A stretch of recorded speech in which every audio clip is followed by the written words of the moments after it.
চাই সুবিচার।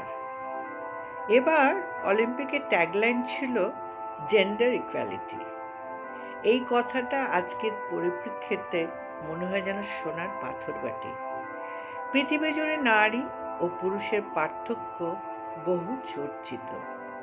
তাদের শারীরিক পার্থক্য থাকা সত্ত্বেও দুজনের প্রথম পরিচয় তারা মানুষ, এ কথা কেউ অস্বীকার করতে পারবে না। নারী পুরুষ তারা একে অন্যের পরিপূরক, এটাই সৃষ্টির চাবিকাঠি। কিন্তু সময়ের সাথে সাথে নারী অগ্রগতিকে অবরুদ্ধ করে পুরুষ দখল করল সব কিছু। নারীর ঐশ্বর্য তার মাতৃত্ব, কিন্তু সেটাই তাকে কলঙ্কিত করেছে বারবার। কে করেছে? পুরুষতান্ত্রিক সমাজ। তবু নারী সব বাধা বিঘ্ন অতিক্রম করে এগিয়ে চলেছে, যোগ দিচ্ছে বিভিন্ন কর্মক্ষেত্রে। মহাকাশ থেকে ধরণীর ধরাতলে তার অবাধ বিচরণ। তবুও ঘটে অঘটন। কি লজ্জা, কি বেদনা!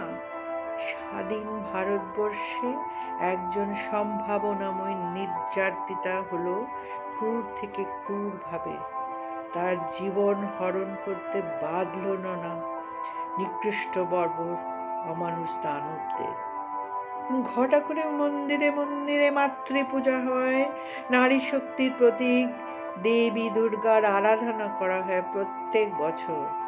অথচ জ্যান্ত দুর্গা কে ষড়যন্ত্র করে শ্বাসরুদ্ধ করে তার শালীনতা হরণ করতে কোনো দ্বিধা নেই কোনো মূল্যবোধ।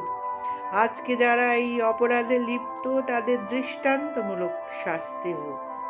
প্রমাণ লোপাট যতই করুক না, আজ যুব সমাজ জেগে উঠেছে। নিশ্চয়ই আসবে সেদিন সুবিচার পাবে অকালে হারিয়ে যাওয়া নিষ্পাপ নারী। আর আগামীতে নারী হবে না এমন ঘটনার মুখোমুখি।